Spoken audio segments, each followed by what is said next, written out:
Karen Giuffre and her husband Greg Morey have lived on Las Positas Road across from Santa Barbara Municipal Golf Course since 1976. The biggest improvement is the left-hand turn lane, as you can see. For 43 years, they have witnessed firsthand the increasing traffic and speeds. Multiple times, they have heard from inside their home the screech of tires and that sobering sound of metal against metal as cars collide. There was no designated left turn lane, so we were just depending upon the people behind us to see the car and stop. And I would hear crashes, and I'd go outside, and I saw some really bad things, really bad.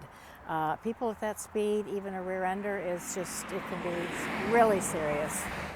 As a result of this pattern of collisions in a short stretch of Las Positas, the city of Santa Barbara has narrowed the southbound lane and restriped the roadway to include left turn lanes and left turn pockets.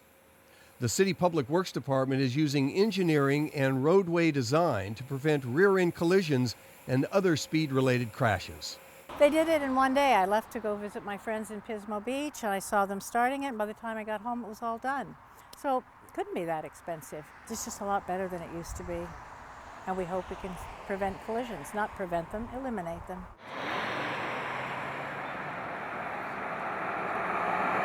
Traffic authorities have data showing multiple crashes at Las Positas and Macaw Avenue. Police reports reveal that northbound drivers turning left onto Macaw were hitting head-on into southbound drivers heading toward the freeway. Sitting out in the shared through left turn lane, making that left turn maneuver, they were afraid they were going to get rear-ended. And because they were afraid they were going to get rear-ended, they were taking chances, shooting gaps in the opposite direction of traffic. So the engineering solution to that was to install a left turn lane. A new southbound turn lane has also been created at the entrance to McKenzie Park. Back near Karen Giuffre's home, a new southbound left turn pocket was striped at Stanley Drive and another left turn pocket at Peregrina Road. And Karen Giuffre believes that restriping has slowed the traffic as well. Maybe they just don't have the mentality that are on a freeway anymore. Maybe they see it's one lane, and now we drive like it's a road, not a freeway. Those are the locations we want to spend our time on. That is very precious. We don't have all the time in the world, so we have to focus on the areas where we know a collision is going to reoccur. Dayton is spearheading Santa Barbara's Vision Zero policy. It's an ambitious strategy to eliminate all severe and fatal injury collisions in the city of Santa Barbara by 2030. If you think that's unlikely, he points to the airline industry's Vision Zero program. In 2017, there were no deaths in the passenger airline world. Conversely, in America, 40,000 Americans died via the automobile. It's just two different ways of thinking. And so at the city of Santa Barbara, we're adopting the new thinking, and that's changing the way we do projects. Dayton says the city is leading the way in eliminating some old thinking that traffic injuries and deaths are inevitable. This includes changing the language we use from accidents to collisions. There's always responsibility in why a collision occurs and people get hurt. And so we're taking responsibility for that why, and we're changing the engineering, the enforcement, the way we police, and the education to get people to understand that behaviors need to change in order to prevent collisions from occurring. Santa Barbara's other Vision Zero corridor is along East Beach on Cabrillo Boulevard, the site of 3 serious and fatal injury collisions in the past 5 years. Further east through the S-curve, there have been 12 speed-related collisions over that same 5-year period. So we looked at that pattern and we designed a roadway with the restriping and the pavement maintenance to address that specific pattern so that it will not repeat.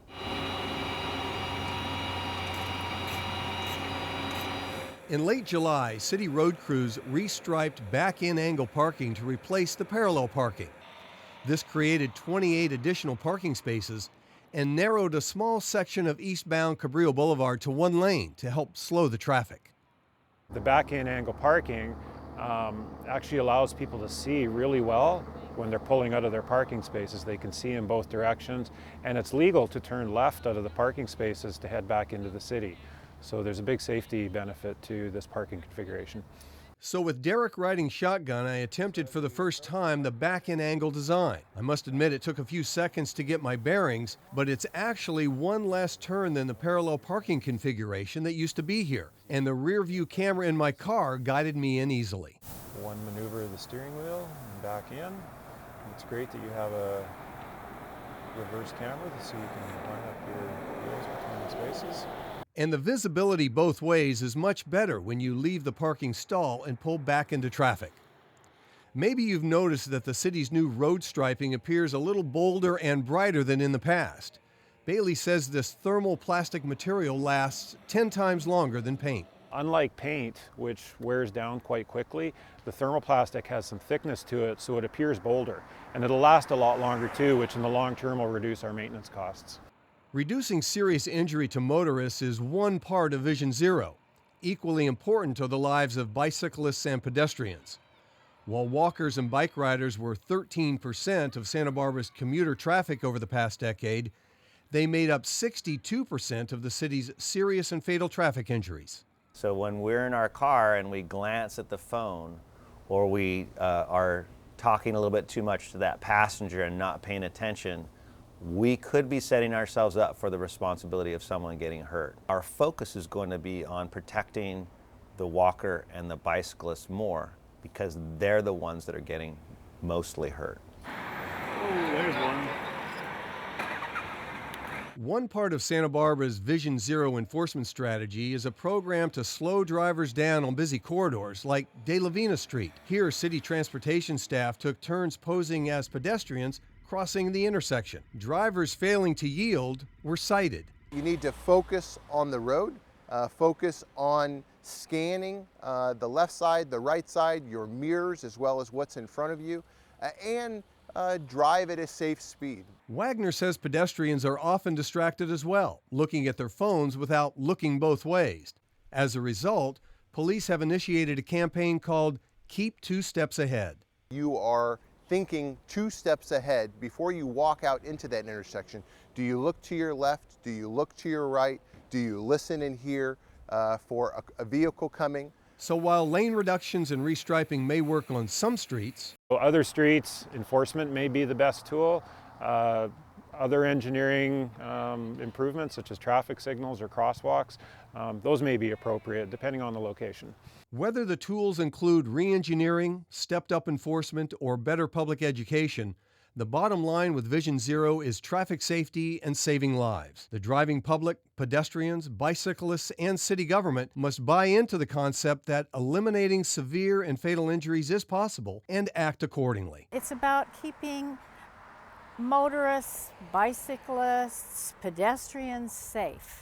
And it's all about safety. The city is taking more responsibility. We're looking through a new lens, which means that we're not expecting people to get hurt. We're actually going to design and enforce and educate as though no one should be hurt on our roads.